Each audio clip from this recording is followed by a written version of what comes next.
उत्तराखंड, जिसे हम देवभूमि कहते हैं, शांत पहाड़, पवित्र नदियां और सादगी से बिल्कुल भरा हुआ नजारा। लेकिन दिसंबर 2022 में इसी शांत वादियों में एक ऐसी चीख सुनाई दी जिसने पूरे देश की रूह कपा दी। एक 19 साल की बेटी जो अपने परिवार का सहारा बनने के लिए घर से निकली थी, लेकिन वो सत्ता और रसूख के एक ऐसे जाल में फंसी जहां से उसकी लाश ही बाहर आ सकी।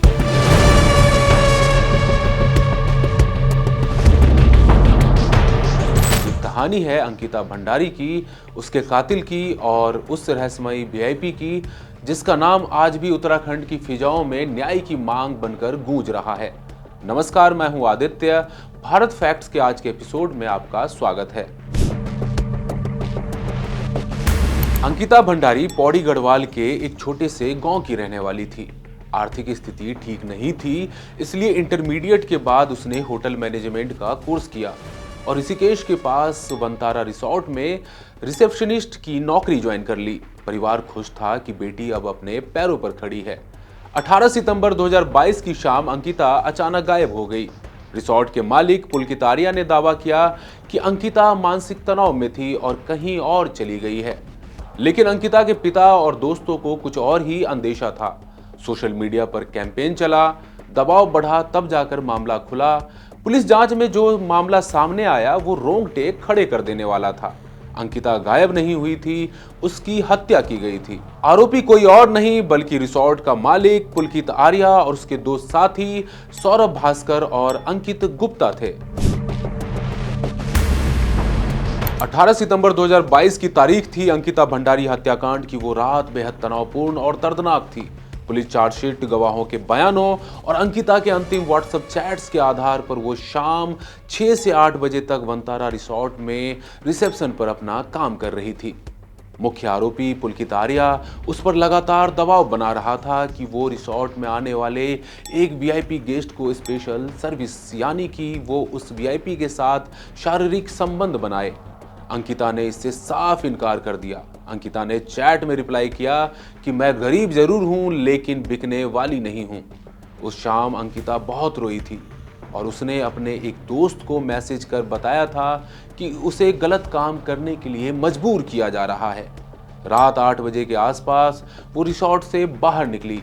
विवाद को शांत करने और अंकिता का मन बहलाने के बहाने पुलकित आर्य, उसका मैनेजर सौरभ भास्कर और अंकित गुप्ता अंकिता को 2 अलग अलग दोपहिया वाहनों पर बिठाकर ऋषिकेश की ओर ले गए।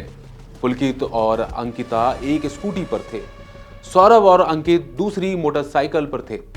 चील शक्ति नहर के पास पुलकित और अंकिता का झगड़ा हुआ। ये बात रात 9 बजे से लेकर रात 10:30 तक की है। वहां उन्होंने शराब पी और अंकिता के साथ फिर से बहस शुरू हो गई। आरोपियों ने अंकिता को धमकाया कि वो रिसोर्ट की बातें किसी और को न बताएं।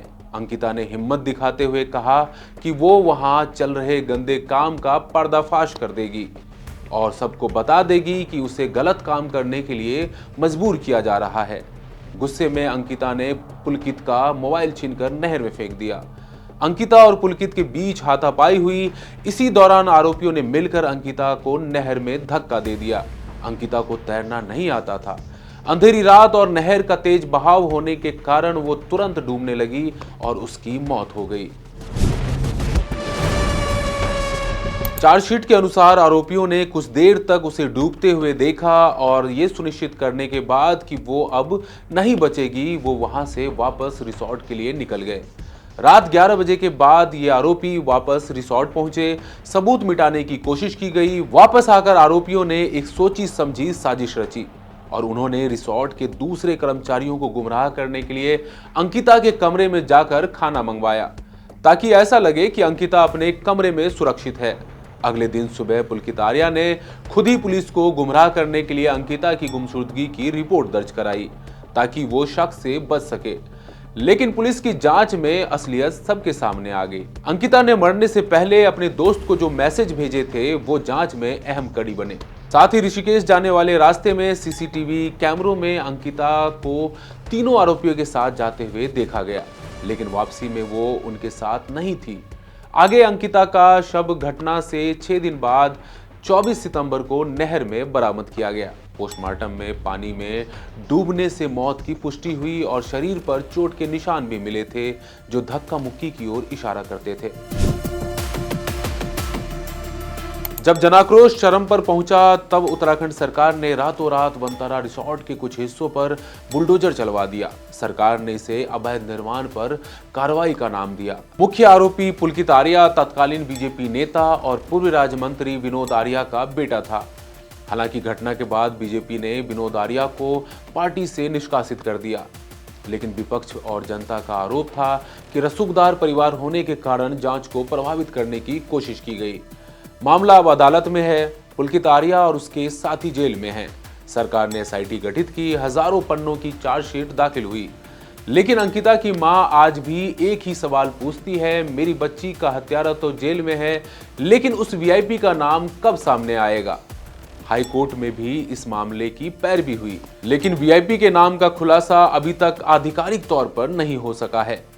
गवाहों के मुकरने की खबरें भी बीच बीच में आती रहीं, जिससे न्याय की उम्मीद और भी ज्यादा धुंधली होती दिखी।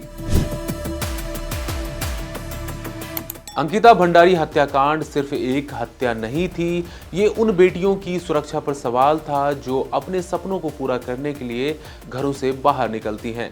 ये लड़ाई सिस्टम के खिलाफ है, उस मानसिकता के खिलाफ है जो पैसे और पावर के दम पर किसी की गरिमा को खरीदना चाहती है। अंकिता आज हमारे बीच नहीं है, लेकिन उसकी बहादुरी के किस्से जरूर हमारे बीच हैं। उसने गलत के आगे झुकने से मौत को बेहतर समझा। ये सारी बातें हमेशा याद रखी जाएंगी। आप इस केस के बारे में क्या सोचते हैं? क्या आपको लगता है कि सबूतों के साथ छेड़छाड़ हुई? हमें कमेंट्स में जरूर बताएं। आज के एपिसोड में बस इतना ही। ऐसे ही ज्वलंत मुद्दों से जुड़ी खबरों के लिए देखते रहिए India.com। शुक्रिया।